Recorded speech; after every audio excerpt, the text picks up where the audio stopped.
네, 안녕하세요. 축구생각입니다. 이제 퇴근을 했고요.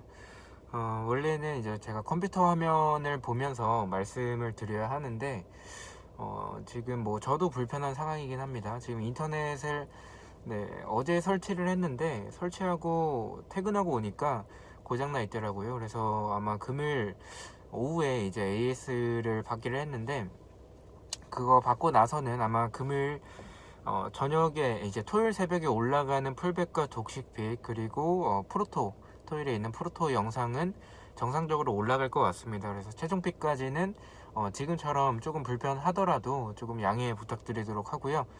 최종픽은 이제 빠르게 좀 살펴보도록 하겠습니다.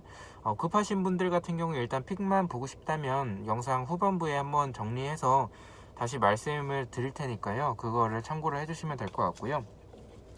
1번 경기부터 조금 빠르게 살펴보도록 하겠습니다. 그리고 데이터가 지금 컴퓨터 화면을 보고 하는 게 아니어서 조금 이제 제가 적은 노트까지 보면서 같이 말씀을 드리도록 하겠습니다. 1번 경기는 8위 서울대 12위 인천의 경기입니다. 일단 투표율 정배는 36.2%로 서울이 투표율 정배를 받았고요. 상대 전적은 3승 1무 1패로 서울이 우세합니다. 배당 자체는 근데 투표율과 반대로 배당은 이제 인천 쪽, 인천이 뭐 정배를 받았습니다. 정배를 받았는데 2.53배로 낮은 그렇게 높은 배당을 받았죠. 차이가 많지는 않습니다. 서울은 2.67 배당을 받았고요. 두 팀의 이제 배당 차이는 크게 나진 않는 상황입니다. 자, 이 경기는 제가 초안에서도 승무패를 봤었고요. 최종픽도 일단은 지우는 쪽으로 말씀을 드리도록 하겠습니다. 일단 데이터를 보면 서울은 홈에서 5승 3무 5패를 하고 있고 최근 5경기는 1승 2무 2패를 하고 있습니다. 인천 같은 경우에는 김호남 선수가 퇴장을 당했고 2승 3패로 6경기째 무승부가 없습니다. 원정에선 3승 3무 7패를 하고 있고요. 자, 이번 시즌 맞대결에서는 인천이 지난번에 서울 상대로 승리를 하긴 했었는데 일단 지금 인천 자체가 이 지난 경기에서 부산을 잡았을 때 보면 원래 인천이었으면은 부산을 역전을 해내지 못했을 거예요. 근데 지금 홈에서의 그 홈관중 버프 그리고 지금 말도 안 되는 그런 경기력이 나왔었죠. 그런 경기력이 나왔었고 일단은 지금 인천이 원정에서 하는 경기인데 서울이 저는 개인적으로 수비적으로는 너무나도 지금 불안한 상황을 보여주고 있고 경기력도 그렇게 좋진 않은데 그 상황에서 어느 정도 만들어가는 과정은 있는데 공격진에서 해결을 못하는 장면들이 너무 많습니다. 그래서 지금의 서울이를 믿기에도 조금 어려운데 그래도 인천이 원정에서 지난번과 같은 아무리 강등 버프가 있더라도 지난번과 같은 그런 말도 안 되는 경기력이 나올 거라고 생각하진 않습니다. 그래서 저는 이 경기는 서울 사이드 쪽으로 생각을 하고 있습니다. 서울 사이드로 보는데 말씀드렸다시피 일단 홈에서의 이 동기부여가 있는 홈팬들이 들어와 있는 상황에서 좀 승리로 장식을 하고 싶어 할 것 같은 그런 FC 서울의 모습이지만 동기부여 자체는 인천이 더 크죠. 그래서 인천의 잔류양 버프를 조금 믿어줘도 되지 않을까라는 생각도 있어서 이 경기는 서울 사이드로 경기력적으로는 보고 있긴 하지만 일단 저는 이 경기는 조금 너무 헷갈리는 경기여서 승무패로 좀 지우는 쪽으로 생각을 하고 있습니다. 만약에 투픽을 가신다면 저는 인천 쪽보다는 차라리 서울 쪽 승무가 나와 보이고 단통이라면 저는 개인적으로는 무승부 쪽을 생각을 하고 있습니다. 자, 2번 경기 말씀드리겠습니다. 7위 강원대 9위 수원의 경기고요. 일단 강원이 투표율적으로는 38.8% 정배를 받았고 하지만 상대 전적에서는 2무 상패로 수원이 우세합니다. 최근에 강원이 이제 수원 상대로 승리가 없고요. 배당적으로도 그것이 이제 청구가 돼서 그런지 2.58배로 수원이 정배를 받았습니다. 근데 뭐 이것도 앞선 1번 경기와 마찬가지로 배당적 차이는 크진 않습니다. 강원은 2.65배 그리고 수원은 2.58배당을 받았습니다. 결과를 말씀드리면 이 경기는 저는 일단 무승부 쪽을 생각을 하고 있습니다. 데이터를 보면 강원은 3승 1무 1패로 연승이 끊겼고 수원도 3승 1무 1패로 좋은 전적을 보여주고 있습니다. 다만 여기서 참고해야 될 점은 수원은 원정에서 4승 4무 5패로 홈보다 원정에서 더 좋은 전적을 보여주고 있고, 이번 시즌에 이제 강원 상대로 수원이 2대1로 승리했다라는 점 자체는 이거 자체는 일단은 수원 쪽이 아무래도 조금 더 유리한 것 같습니다. 그리고 경기력적으로도 강원의 홈구장의 상태가 어떤지 모르겠지만 빌드업을 해나가는 이런 강원의 축구가 홈구장에서 이제 잔디 상태가 또 좋지 않는다면 저는 이 경기는 개인적으로 수원 쪽을 바라보고 있는데, 두 팀 다 동기부여가 크게 없어서 동기부여는 오히려 홈에서 하는 경기이기 때문에 강원 쪽이 조금 더 있을 수도 있을 것 같다는 생각이 있습니다. 일단 경기력 쪽으로는 저는 개인적으로 강원의 이런 뒷공간, 그리고 분명히 수원이 강하게 압박을 나갈 텐데, 그렇게 압박을 나갔을 때 강원이 저는 고전할 가능성이 있다라고 보고 있습니다. 그래서 저는 경기력적으로 수비적으로 헨리가 있는 그런 수원의 수비, 그리고 그런 수비를 뚫어내기에는 강원의 결정력이 너무 떨어지고 있다라고 저는 개인적으로 생각을 하고 있습니다. 수원 사이드로 보지만 수원 역시 동기부여가 크지 않고 강원도 일단은 홈에서 지지 않으려고 할 거기 때문에 저는 이 경기는 무승부가 가장 적합하지 않나라고 생각을 하고 있습니다. 이번 경기는 단통 무승부 예측하도록 하겠습니다. 자, 3번 경기입니다. 11위 성남대 12위 부산의 경기고요. 일단 배당 자체, 투표율 자체는 무승부가 정배를 받았습니다. 40%고요. 상대 전적은 1승 2무 2패로 부산이 근소하게 우세합니다. 배당은 성남이 2.43배로 정배를 받았습니다. 저는 배당 자체가 조금 비슷하게 좀 나올 것으로 생각을 했는데 의외로 성남이 조금 낮은 배당을 받았습니다. 네, 일단 배당 자체는 그렇게 되고요. 그치만 이제 성남 자체는 홈에서 1승 3무 9패로 홈에서의 전적이 굉장히 떨어집니다. 홈에서 단 1승밖에 없습니다. 아마 이 1승이 전북 상대로 승리했었던 그 경기로 기억을 하는데, 어쨌든 홈에서의 전적이 좋지 않은 성남이고 최근 5경기도 좋지 않습니다. 1승 4패로 일단 지난 경기에서 연패를 끊어내긴 했지만 홈에서 3연패를 하고 있고 6경기째 무승부가 없습니다. 부산은 일단 박중관 선수가 경고 누적이고 1승 1무 3패를 하고 있습니다. 자, 이 경기 자체는 일단은 저는 두 팀을 봤었을 때, 동기부여적으로 봤을 때 두 팀 다 동기부여가 있죠. 강등을 탈출을 해야 되기 때문에 잔류를 해야 되는 상황이어서 두 팀 다 동기부여가 있는 상황인데, 부산은 무승부만 해도 잔류에 성공을 하고요. 성남은 조금 인천과의 이런 경우의 수를 따져봐야 되기 때문에 이 경기 자체는 조금은 이 부산 쪽이 좀 우세한 경기를 펼칠 것 같습니다. 하지만 부산이 개인적으로 지난 인천전처럼 조금 수비적으로 나올 가능성이 있다라고 보는데, 저는 나상호도 그렇고 그리고 토미 선수가 좀 경기에 투입이 되면 지금에 있는 공격 자원들 중에서는 토미가 그래도 결정을 해줄 수 있을 것으로 생각을 합니다. 또 이 잔류 결정전에서 강등 결정전이죠. 어쨌든 그런 경기에서 홈에서 하는 그런 성남이기 때문에 홈에서의 전적이 좋지 않더라도 강등을 하지 않기 위해서 필사적으로 임할 것으로 생각을 하고 있습니다. 그래서 성남이 수비적으로 전반전은 개인적으로 나올 것 같고, 그리고 후반전에 이 부산 상대로 조금 공격을 펼치지 않을까. 무승부를 하면 조금 성남 입장에선 위험할 수도 있기 때문에 이 경기는 조금 난해한 경기인 것 같긴 해요. 그래도 일단 성남 자체는 일단 무승부를 했을 때 좋은 상황은 아니어서 최대한 승리하기 위해서 경기를 펼칠 것으로 생각을 하고 있습니다. 그렇게 본다면 저는 그래도 이런 성남이 선제골을 넣게 되면 성남이 수비 라인을 내렸을 때 부산의 결정력으로 뚫어낼 수는 없을 것으로 저는 개인적으로 생각을 하고 있습니다. 그래서 저는 이 경기는 조금 조심스럽지만 조심스럽게 강원의 단통 승 쪽으로 생각을 하고 있습니다. 자, 이제 EPL이네요. 4번 경기입니다. 19위 셰필드 대 13위 맨시티의 경기입니다. 제가 짧게 하려고 하는데 계속 말이 길어지고 있어서 최대한 짧게 말씀을 드리도록 하겠습니다. 일단 배당적으로는 당연히 맨시티 패배당을 정배를 받았고요. 1.32배당을 받았고 투표율적으로는 83.2%로 굉장히 많이 몰렸습니다. 상대 전적도 1무 3패로 셰필드가 엄청나게 우세한 좀 불리한 그런 모습을 보여주고 있습니다. 데이터를 보면 셰필드는 플렉과 무세 선수가 부상이고요. 맨시티는 주중에 챔스가 있었다는 일정적으로 불리한 부분이 있습니다. 거의 1군으로 나왔었고 지금 제수스 그리고 맨디, 아구에로 선수가 부상인데 다행인 점은 라포르테 선수가 복귀를 했고 아케 선수도 복귀 예정입니다. 일단 원정에서 2연속 무승부를 하고 있는 맨시티인데 저는 개인적으로 이 경기는 지금의 셰필드의 수비를 생각을 한다면 분명히 맨시티도 주중에 챔스도 있었고 지금 경기력적으로도 그렇게 좋지 않은 맨시티고 공격적으로도 지금 아구에로 선수까지 빠지게 되면 또 시즌 초반처럼 좀 좋지 않은 경기력이 나올 것 같긴 한데 그래도 데브라이너가 있다라는 점과 수비적으로는 챔스에서도 그렇고 조금은 안정적인 모습을 되찾아가고 있는 것 같습니다.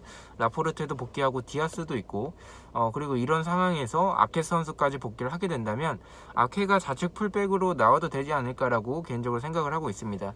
그래서 맨시티가 원정에서 2연속 무승부를 하고 있긴 한데 지금 상황에서 셰필드 정도는 지금의 이번 시즌의 셰필드라면 충분히 잡아낼 수 있지 않을까라고 생각을 하고 있습니다. 셰필드의 단통패 예측하도록 하겠습니다. 자, 5번 경기입니다. 18위 벌리 대 12 첼시의 경기고요.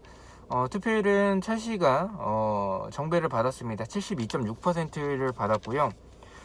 배당적으로는 1.53배당에 첼시가 받았습니다. 상대 전적은 1무 4패로 첼시가 우세한 모습을 보여주고 있습니다.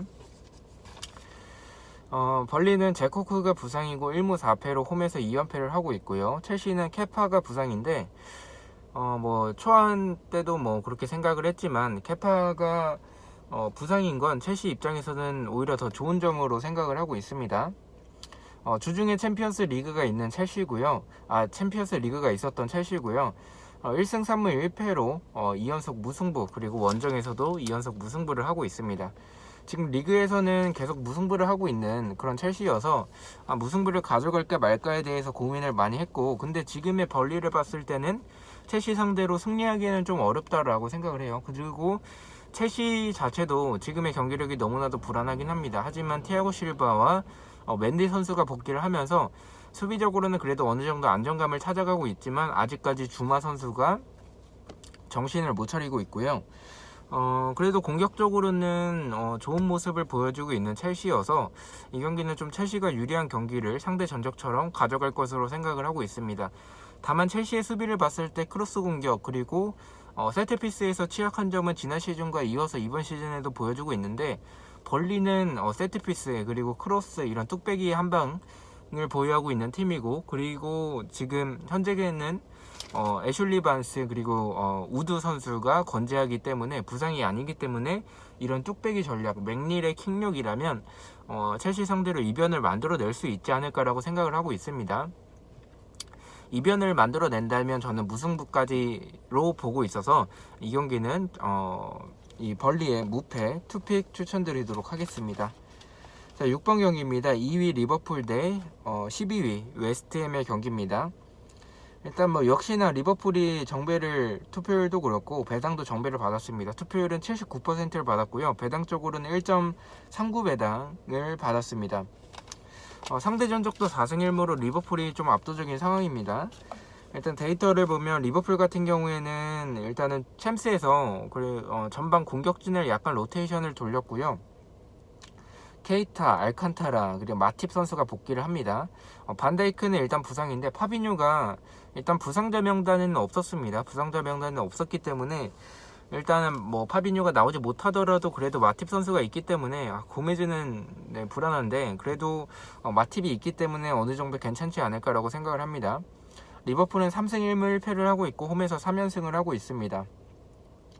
웨스트햄 같은 경우에는 안토니오 선수가 여전히 부상으로 나옵니다. 2승 2무 1패를 하고 있고 패턴은 지금 패턴 자체가 지금 2연속 무승부를 하고 있는데 이번 시즌의 웨스트햄의 패턴이 다 2번씩 하고 있습니다. 그 말 자체는 이번 시즌 개막하고 나서 2연패를 했었고요. 그 뒤에는 2연승을 했습니다. 그 뒤에는 지금 2연속 무승부를 하고 있기 때문에 패턴적으로는 이제 다시 패배를 할 패턴이죠. 그래서 이런 패턴도 있고 경기력적으로도 사실 지금의 웨스트햄이 지난 경기 이변을 만들어냈죠. 무승부를 만들어냈긴 하지만 리버풀이 챔스에 대한 일정적으로 체력적인 부담이 있을지라도 마팁 그리고 티아고 알칸타라 그리고 여기서 케이타도 조금 아쉽긴 한데 그래도 좋은 선수이기 때문에 지금의 웨스트햄을 봤을 때는 안토니오 선수 부상이 너무나도 치명적으로 생각을 하고 있어서 좀 안토니오 없이는 좀 힘들지 않을까 라고 웨스트햄의 이런 경기력을 생각을 하고 있습니다. 리버풀이 그래도 챔스에서도 그렇고 어쨌든 경기력적으로도 지난 경기도 조금 아쉽긴 했지만 그래도 뭐 득점을 만들어냈었고 또 만약에 뭐 살라를 전방에 세우고 피르미노를 뭐 2선으로 내세우는 그런 전략을 해도 뭐 나쁘진 않을 것 같습니다. 어쨌든 간에 지금 웨스트햄이 또 이제 5백 형태로 나올 텐데 그렇게 5백 형태로 나오더라도 저는 불안하다라고 생각을 해요. 수비적으로는. 그래서 그런 뒷공간을 5백인데도 뒷공간 내주는 팀이어서 저는 리버풀의 전방 공격진의 홈에서는 그래도 웨스트햄을 잡아낼 것으로 생각을 하고 있습니다. 이변을 보지 않고 있고요. 저는 리버풀의 단통승 예측하도록 하겠습니다. 자, 이제 다시 K리그입니다. 자, 7번 경기이고요. 1위 제주 대 3위 이랜드의 경기입니다. 이제 투표율 자체는 제주가 정배를 받고 있습니다. 67.2%를 받고 있고 상대 전적에서는 1승 1무로 제주가 이번 시즌에 이랜드 상대로 패배가 없습니다. 일단 이 경기는 아직 해외 배당이 나오지 않았어요. 국내 배당을 좀 참고를 해봐야 될 것 같은데 아직 국내 배당이 뜨지 않아서 해외 배당에서는 일단은 뭐 뜨지 않았기 때문에 어쨌든 뭐 제주가 정배를 받을 것 같긴 합니다. 제주는 일단 4승 1무로 2연승을 하고 있고 14경기째 패배가 없습니다. 이랜드 같은 경우에는 김태현 선수가 경고 누적이고요. 3승 1무 1패를 하고 있습니다. 이랜드의 특이한 점은 원정에서 7승 3무 3패로 굉장히 좋은 전적을 보여주고 있다는 점을 참고를 해주시면 될 것 같고요. 그리고 어쨌든 이랜드는 뭐 전방에 스쿠타파스의 제공권 그리고 레안드로를 활용한 역습 그리고 압박 자체는 좋습니다. 하지만 만약에 지금 정상적인 두 팀의 경기였다면 저는 제주가 주민규가 복귀했기 때문에 손쉽게 이길 것으로 생각을 해서 초반 때는 저는 제주의 단통 승 쪽으로 생각을 했다가 이제 그렇게 생각했던 부분들은 이 이랜드의 수비 자체가 롱킥 그리고 크로스에 대한 클리어링이 좀 많이 불안합니다. 제대로 되지 않고요.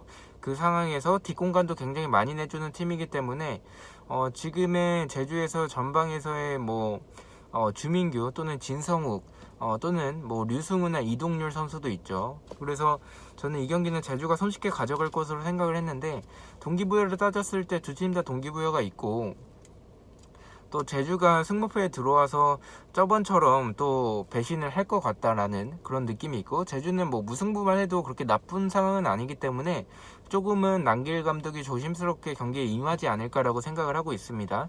저는 초안에는 단통 승을 봤지만 이 조심스럽게 나온다면 무승부의 가능성도 있다라고 봐서 최종픽에서는 제주의 승무 투픽으로 가도록 하겠습니다. 자, 8번 경기입니다. 2위 울산 대 6위 광주의 경기고요. 이거는 뭐 상대 전적이 1승 4무긴 한데 배당도 일단 1.49 배당이 낮은 배당을 받았고 투표율도 78.6%로 울산 쪽으로 많이 몰렸습니다. 근데 이 경기는 사실 설명이 크게 필요 없을 것 같습니다. 일단 울산의 단통 승을 보고 있고요. 일단 울산은 뭐 무조건 이겨야 되는 상황이고요. 무조건 이기고 전북이 지기를 바라야 되는 상황입니다. 이런 상황에서 지금 어쨌든 뭐 지난 경기에서의 그 전북 상대로 패배도 있었고 그리고 지금 뭐 광주 같은 경우에는 동기부여가 크게 없습니다. 이런 상황에서 수비적으로 아실마트포도 없기 때문에 저는 이런 광주의 모습이라면 동기부여가 없었을 때는 울산 상대로 잘 비볐지만 역습을 활용해서 잘 비볐지만 지금 울산은 무조건적으로 이제 이겨야 하는 상황이기 때문에 홈에서 일단 질 것 같지도 않고 무승부가 나오는 이변도 일어날 것 같지는 않습니다. 저는 이 경기는 그냥 뭐 심플하게 울산의 단통 승 예측하도록 하겠습니다. 9번 경기입니다. 1위 전북 대 5위 대구의 경기고요. 일단 배당은 1.66배로 전북이 전부회를 받았고 투표율도 71.9%로 좀 많이 몰린 경기긴 합니다.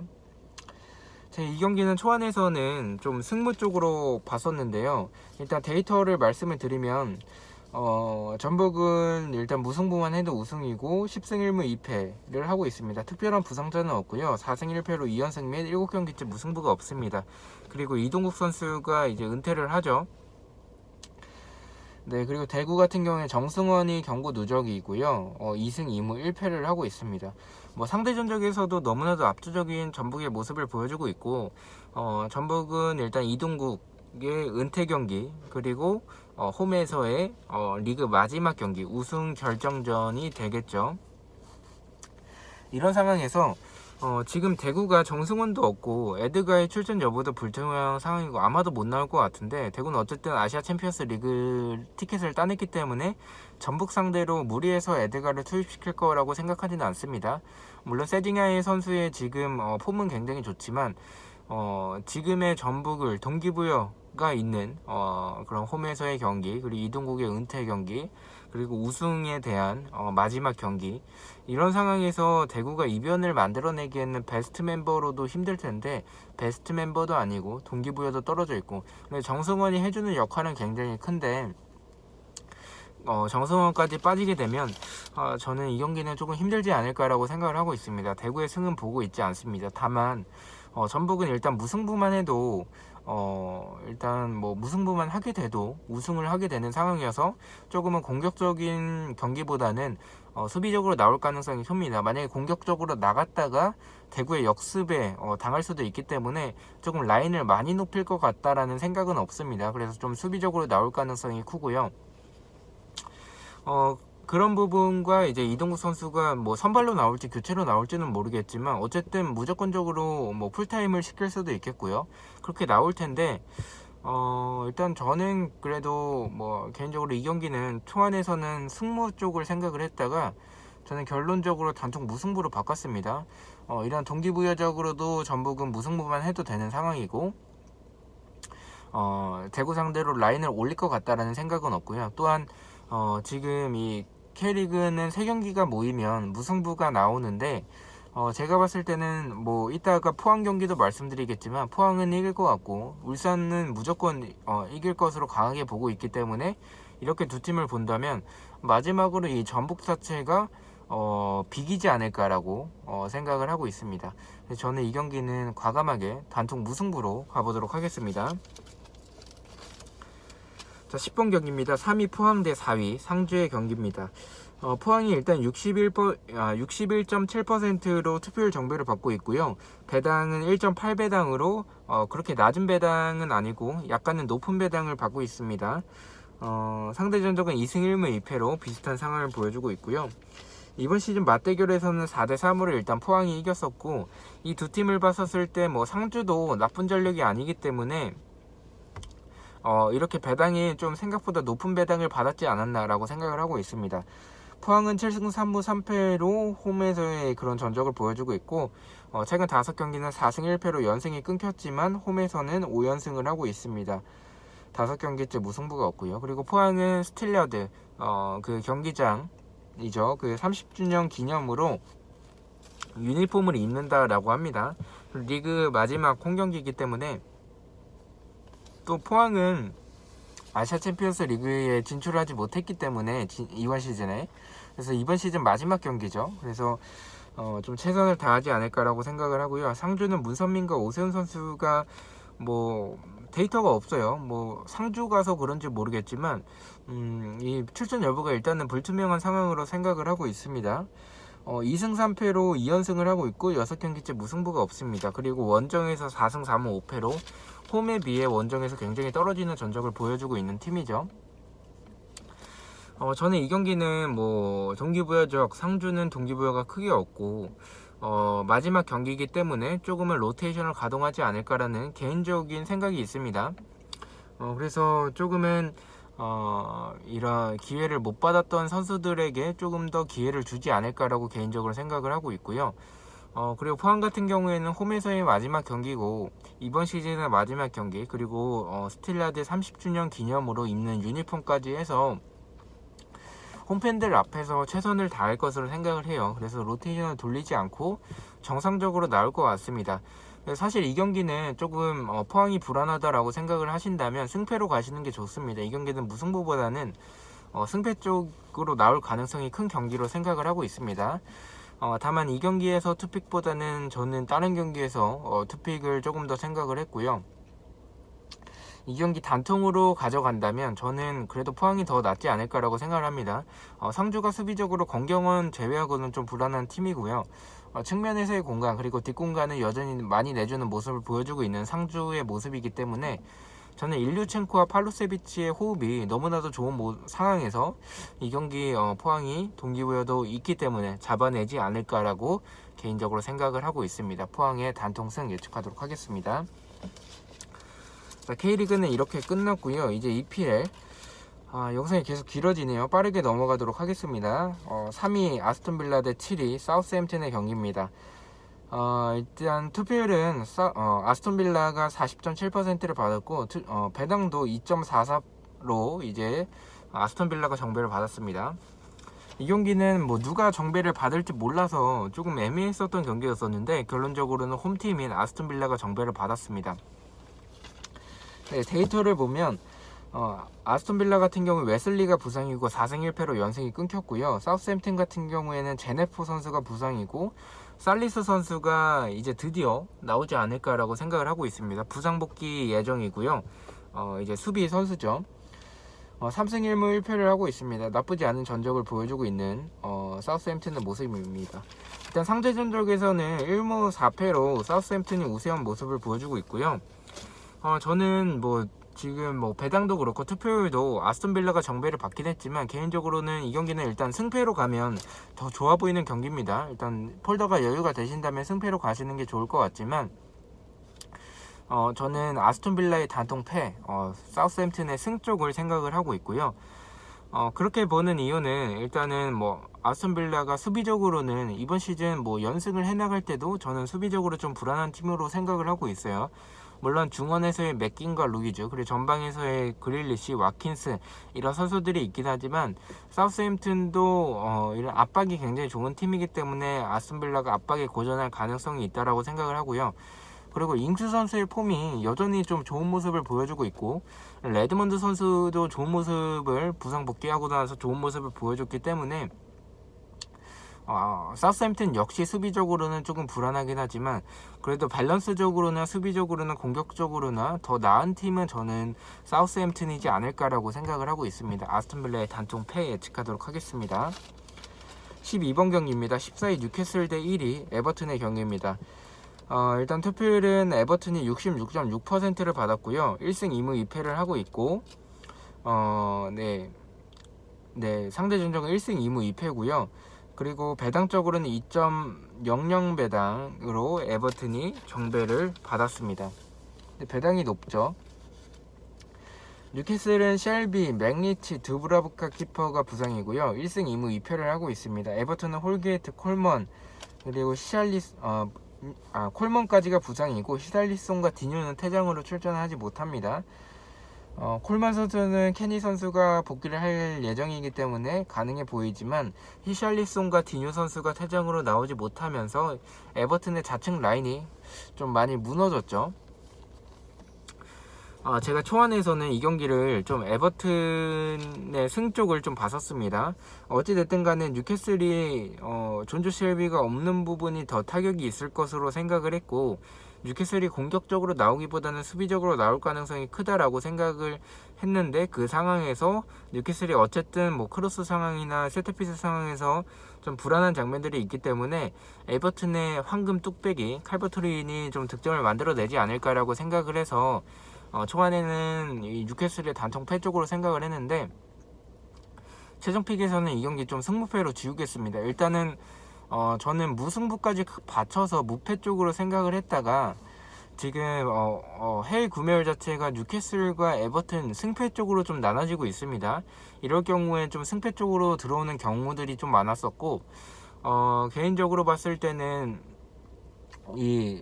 아무래도 존조 셸비가 부상으로 이탈한 그런 뉴캐슬의 타격이 크긴 하겠지만 에버튼 역시 이 히샬리송도 운반을 해주는 선수긴 한데 볼을 운반해주는 선수인데 저는 이 선수보다 더 큰 타격이 있는 선수가 디뇨라고 생각을 합니다. 리카디뉴 선수 같은 경우에는 어쨌든 뭐 왼쪽에서 엄청난 모습을 보여주고 있는 선수인데, 뭐 세트피스에서도 뭐 킥력도 있고요. 그리고 이 크로스 상황에서도 좋은 모습을 보여주고 있는데, 이 상황에서 빠진 부분은 너무나도 아쉽다라고 생각을 하고 있습니다. 뭐 고드프리가 어떻게 또 좌측으로 나올지 어떻게 될지는 정확히 모르겠지만, 에버튼의 리카디뉴와 히샬리송이 없는 부분은 조금은 위험하다라고 개인적으로 생각을 했고요. 에버튼이 어쨌든 또 높은 배당을 받았기 때문에 투표율, 구매율도 좀 승패 쪽으로 나눠진다면 이 경기는 좀 완전히 이변으로 에버튼의 승도 나올 수도 있을 것 같다라는 생각에 저는 이 경기는 지어보도록 하겠습니다. 네, 13번 경기입니다. 15위 맨유 대 11위 아스날의 경기입니다. 일단 뭐 투표율은 54.8%로 맨유가 정배를 받았고요. 배당도 2.08배로 정배를 받았습니다. 자, 일단 맨유는 주중에 샘스가 있었고 바이가 부상이고 마샬이 일단 EPL 부상자 명단에서는 마샬이 퇴장으로 이번 경기도 출전하지 못한다라고 나와 있습니다. 아스날 같은 경우에는 주중에 유로파가 있고요. 오늘 새벽에 치러지겠죠. 윌리안 선수가 복귀 예정이고, 다비드 루이즈가 부상으로 봐섰는데 아마도 출전할 가능성이 있습니다. 2승 3패로 이번 시즌에 무승부가 없는 아스날이고, 리그와 원정에서 2연패를 하고 있습니다. 근데 이 두 팀의 맞대결을 봤었을 때 아스날이 원정일 때, 홈에서는 맨유 상대로 승리한 적이 있지만 아스날이 원정일 때는 맨유 상대로 올드 트래포드 원정을 가서 승리한 경우가 최근에 없습니다. 일단 그 부분을 참고를 해서 제가 초안에는 이 경기를 좀 지우려고 했다가 일단 맨유 사이드 쪽으로 이것을 참고를 해서 상성을 무시할 수는 없기 때문에 맨유 사이드 쪽으로 생각을 했고요. 맨유 사이드 쪽으로 본다면 저는 이 경기를 앞선 경기에서 에버튼 경기를 지웠기 때문에 이 경기를 단통으로 생각을 했고요. 승과 무승부 중에서는 체력적으로 더 유리한 맨유고 홈에서의 경기이기 때문에 맨유가 유리해 보이지만 경기력적으로는 저는 개인적으로 좀 불안하지 않나라고 생각을 하고 있습니다. 물론 주중에 챔스에서도 좋은 모습을 보여줬고 최근에 지속적으로 좋은 모습을 보여주고 있는 맨유긴 하지만 어쨌든 간에 저는 수비가 계속 불안하다라고 생각을 해요. 린데로프도 그렇고 메가이어 선수도 뭐 VAR을 뭐 돌려봤는데도 그게 뭐 페널티킥 선정이 안 됐었긴 하지만 손을 너무 많이 쓰는 것 같습니다. 그래서 조만간 퇴장이나 아니면 페널티킥을 좀 내줄 것 같은데, 그렇게 된다면 저는 아스날이 좀 이변을 만들어낼 수도 있지 않을까라고 생각을 합니다. 다만 아까 말씀드렸던 상대 전적에서 맞대결에서 아스날이 올드 트래포드 원정을 가서 승리한 경우가 없기 때문에 최근에, 그래서 그 부분을 참고를 해본다면 승과 무승부 중에서는 무승부가 가장 적합하지 않을까라고 생각을 하고 있습니다. 맨유의 단통무 예측하도록 하겠습니다. 자, 마지막 경기입니다. 5위 토트넘 대 16위 브라이튼의 경기고요. 일단은 뭐 투표율 당연히 토트넘이 높죠. 근데 너무 높아요. 86%인데 이 정도의 투표율을 받을 만큼 브라이튼이 안 좋은 팀은 아닌데 좀 불안하긴 하네요. 일단 상대 전적에선 3승 1무 1패로 토트넘이 우세하고요. 배당은 1.63배입니다. 근데 1.63배인데 투표율이 86%다. 너무 좀 몰린 것 같긴 합니다. 지난 시즌 초였죠. 브라이튼 상대로 토트넘이 3대0으로 그 코널리 해트트릭으로 털렸을 때도 기억이 나서 이 경기를 좀 이변으로 좀 봐야 될까라는 고민을 많이 하긴 합니다. 만약에 독식을 하고 싶다면 무승부까지 바치시는 것도 좋지만 저는 일단 폴더 자체가 앞선 경기들에서 다 썼고,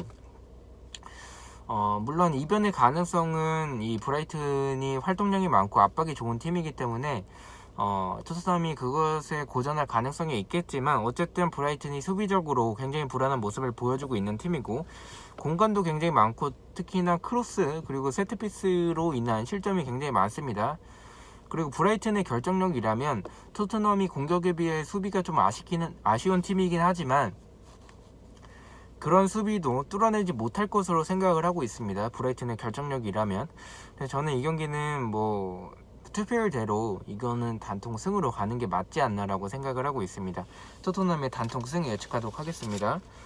자, 1번 경기부터 빠르게 불러드리도록 하겠습니다. 1번 경기 서울대 인천의 경기는 승무패로 지웠고요. 2번 경기 강원대 수원의 경기는 강원의 단통 무승부.